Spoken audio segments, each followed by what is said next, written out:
Abraham ಅವರ background ಬಗ್ಗೆ ಪ್ರಶ್ನೆ ಮಾಡ್ಕೊಂಡಿದ್ದಾರೆ. ಬ್ಲ್ಯಾಕ್ ಮೇಲರು ಇದೆಲ್ಲ ಈಗ ಹೇಳಿದ್ದೀರಿ. ಸಿದ್ದರಾಮಯ್ಯನವರೇ, ನಾನು ನಿಮ್ಮನ್ನು ಕೇಳ್ತೇನೆ, ನೀವು 2014 ಮುಖ್ಯಮಂತ್ರಿ ಆದ ಮೇಲೆ 13ರಲ್ಲಿ SITನಿಂದ ತನಿಖೆ ಮಾಡ್ತೀನಿ ಅಂತ ಹೇಳಿ ಸುಪ್ರೀಂ ಕೋರ್ಟ್ ಮುಂದೆ ನಿಮ್ಮ ಸರ್ಕಾರ ಯಾವ ವಿಷಯಗಳ ಬಗ್ಗೆ ಅರ್ಜಿ ಹಾಕೊಂಡ್ರಿ? SIT ಮುಖಾಂತರ. ಇದೇ ಅಬ್ರಾಹಿಂ ಅವರು ಸುಪ್ರೀಂ ಕೋರ್ಟ್ ಮುಂದೆ ಹೋಗಿ ಅರ್ಜಿ ಹಾಕಿದ್ದ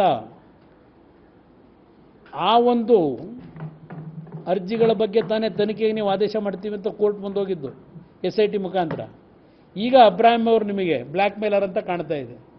ಅವತ್ತು ಅವರಿಗೆ ನಿಮ್ಗೆ ಹೀರೋ ಅಬ್ರಾಹಿಂ ಅವರು.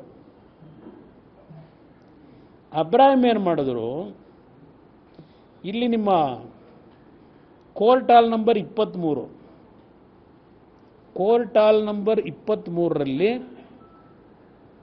2011 ಅವರು ಕೋರ್ಟ್ಗೆ ಹೋಗ್ತಾರೆ. 2011ರಲ್ಲಿ 3/12/2011ರಲ್ಲಿ additional city civil and sessions court 23ನೇ ಕೋರ್ಟ್ ಹಾಲ್ ನಂಬರು, ಅಲ್ಲಿ ಅವರು ಪ್ರೈವೇಟ್ ಕಂಪ್ಲೇಂಟ್ನ ಫೈಲ್ ಮಾಡ್ತಾರೆ. ಆ ಪ್ರೈವೇಟ್ ಕಂಪ್ಲೇಂಟ್ನ ಫೈಲ್ ಮಾಡಿದ್ದು SM ಕೃಷ್ಣ ಅವ್ರ ಮೇಲೆ, HD ಕುಮಾರಸ್ವಾಮಿ ಮೇಲೆ, ಧರ್ಮಸಿಂಗ್ ಅವ್ರ ಮೇಲೆ. ಅಲ್ಲಿ ಆ 23ನೇ ಕೋರ್ಟ್ ಹಾಲ್ನಲ್ಲಿ, additional city civil and session court ಹಾಲ್ನಲ್ಲಿ ನೀವು ಲೋಕಾಯುಕ್ತ ಇನ್ವೆಸ್ಟಿಗೇಟ್ ಏನು ಮಾಡಿದ್ದಾರೆ, ನೀವು ಅಲ್ಲೇ ಲೋಕಾಯುಕ್ತ ಮುಂದೆನೇ ಅರ್ಜಿ ಹಾಕೊಳ್ಳಿ ಅಂದರು.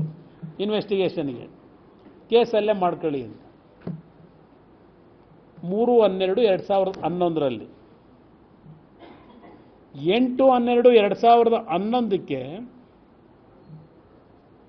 ಇದೇ ಪ್ರಿವೆನ್ಷನ್ ಆಫ್ ಕರಪ್ಷನ್ ಆಕ್ಟಲ್ಲಿ ಫಾರೆಸ್ಟ್ ಕನ್ಸರ್ವೇಷನ್ ಆ್ಯಕ್ಟು ಇದೆಲ್ಲ ಎಲ್ಲ ಇದೆ, ಅದೆಲ್ಲ ಡೀಟೇಲ್ ಬೇಡ ಈಗ. ಇದೆಲ್ಲವನ್ನ ಇಟ್ಕೊಂಡು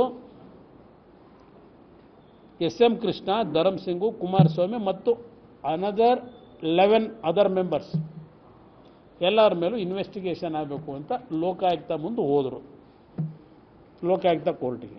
ಇದು ಬ್ಯಾಕ್ಗ್ರೌಂಡಲ್ಲಿ ಇರ್ತಕ್ಕಂಥದ್ದು. ಇದು ಈಗೇನು ಪಾಪ ನಿನ್ನೆಯಿಂದ ನೀವೆಲ್ಲ ಭಾಳ ದೊಡ್ಡ ಮಟ್ಟದಲ್ಲಿ ಸರ್ಕಾರ ನಿಮಗೆ ಮಾಹಿತಿ ಕೊಟ್ಟು ನಿಮ್ಮಿಂದ ರಾಜ್ಯದ ಜನತೆಗೆ ಮಾಹಿತಿ ಕೊಡಿಸಿದ್ದಾರೆ. ಈ ಬ್ಯಾಕ್ಗ್ರೌಂಡ್ ನಿಮಗೆ ಇಟ್ಟಿದ್ದೇನೆ.